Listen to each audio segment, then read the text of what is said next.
नमस्कार दोस्तों, आज हम स्किल फिटर के चैनल पे एक दीर्घवृत्त बनाने जा रहा हूँ। दीर्घवृत्त बनाने की बहुत सारी विधियाँ हैं, लेकिन आज हमने जो विधि ली है वो 4 सेंटर मेथड विधि लिखी है, जिसका मैंने एक क्वेश्चन दे रखा है। इस दीर्घवृत्त बनाने में हमें 2 चीज़ों की ज़रूरत पड़ती है। एक तो होती है उसकी दीर्घ अक्ष और दूसरी होती है लघु अक्ष। ये क्वेश्चन एग्जाम में सबसे ज़्यादा पूछा जाने वाला है ड्राइंग के अंतर्गत। तो आज आइए हम इस ड्राइंग को देखते हैं कैसे बनाते हैं।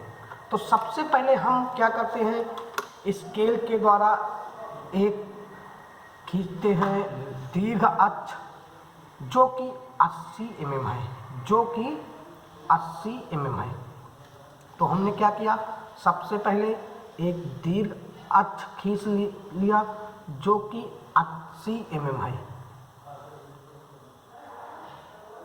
जो कि 80 mm है। इसका नाम रख लिया हमने ए बी। नाम आप कोई भी चीज़ रख सकते हैं, चाहे ए बी रख सकते हैं या 1 2 3 रखते हैं, वो अपनी इच्छा के अनुसार है।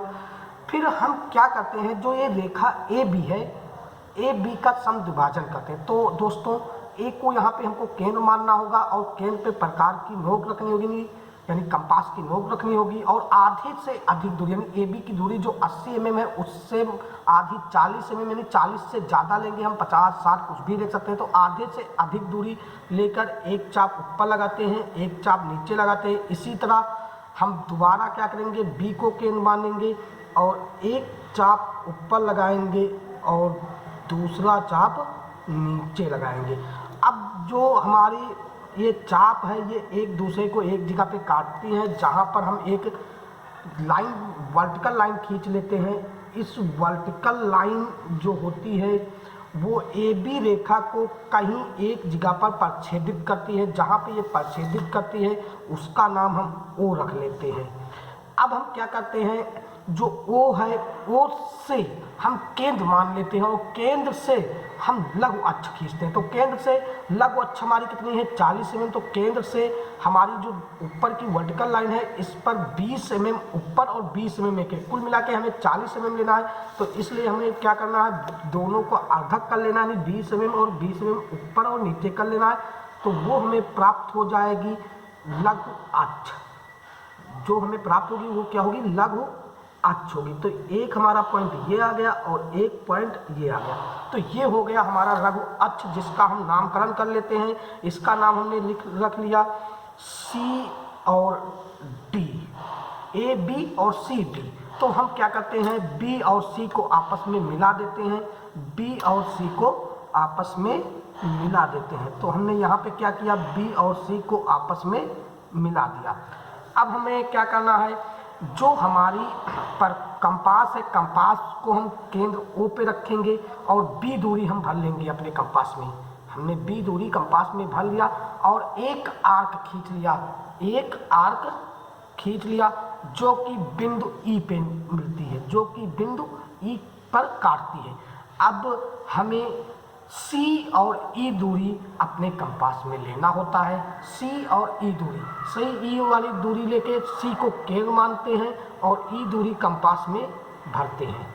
और एक चाप हम जो बी सी रेखा है इस पे लगाते हैं, एक चाप हम जो है बी सी रेखा पे लगाते हैं। जो ये चाप लगती है इसका नाम हम रख लेते हैं एफ रख लेते हैं। हमें जो रेखा प्राप्त हुई वो एफ और बी प्राप्त हुई।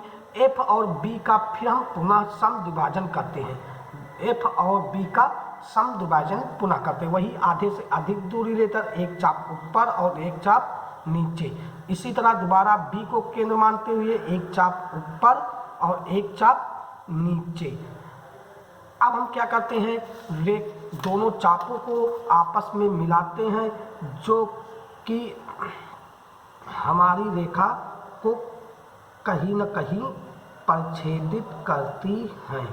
अब देखो हमने यहाँ पे क्या किया, दोनों को काट के आपस में मिलाया है एक हॉरिजॉन्टल लाइन के द्वारा। अब ये रेखा देखो OB रेखा को एक जगह काटती है, जो हमारा पॉइंट नंबर 1 हो गया। दूसरा एक हमारा यहाँ पे काटती है, एक यहाँ पे, एक यहाँ पे, तो ये हमारा पॉइंट नंबर 2 हो गया। अब हम ये क्या करेंगे, O और ये जो पॉइंट मिला है उसका नाम हमने रख लिया, एक पॉइंट O और एक को हम बराबर दूरी लेंगे। ठीक इसके विपरीत C वाली दिशा में एक पॉइंट मिल जाएगा जिसका नाम हम रख लेते हैं 3 नंबर। अब हम क्या करते हैं, फिर O को केंद्र मानते हैं, जो 2 पॉइंट है वो वाली दूरी ले लेंगे, 2 वाली पॉइंट वाली दूरी ले लेंगे।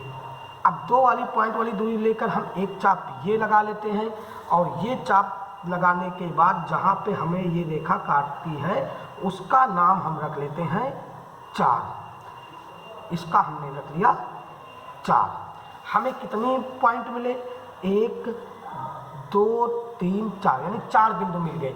हम 4 को 1 से मिला देंगे, 4 को 1 से मिला देंगे, 4 को 1 से मिला देंगे।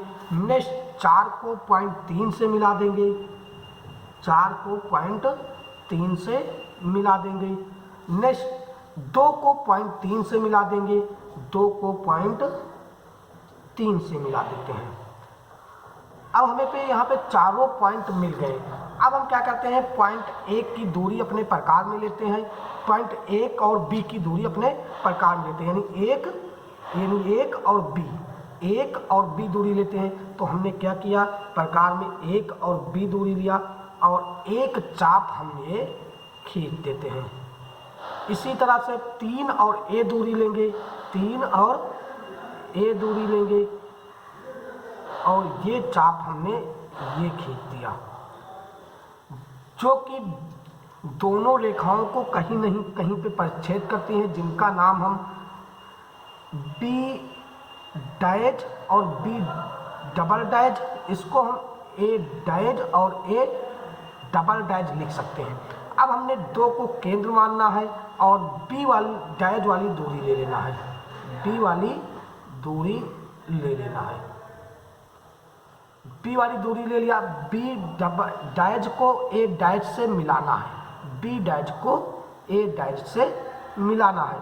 तो इसके लिए हम क्या करेंगे, हमें करना क्या है, A डैश को B डैश से मिलाना है। तो हम ये मिला रहे हैं। ठीक इसी प्रकार से हम 4 को केंद्र मानेंगे, बिंदु 4 को मानेंगे और B डैश पे और A डैश को आपस में मिला देंगे। ये इसी तरह से हमारा एक एलिप्स बन के तैयार हुआ, जो कि एक दीर्घवृत्त है। हम आई होप आप समझ सकते हो कि ये एलिप्स बनाने की सबसे अच्छी विधि है, जो कि ITI एग्जाम में सबसे ज़्यादा पूछा जाता है।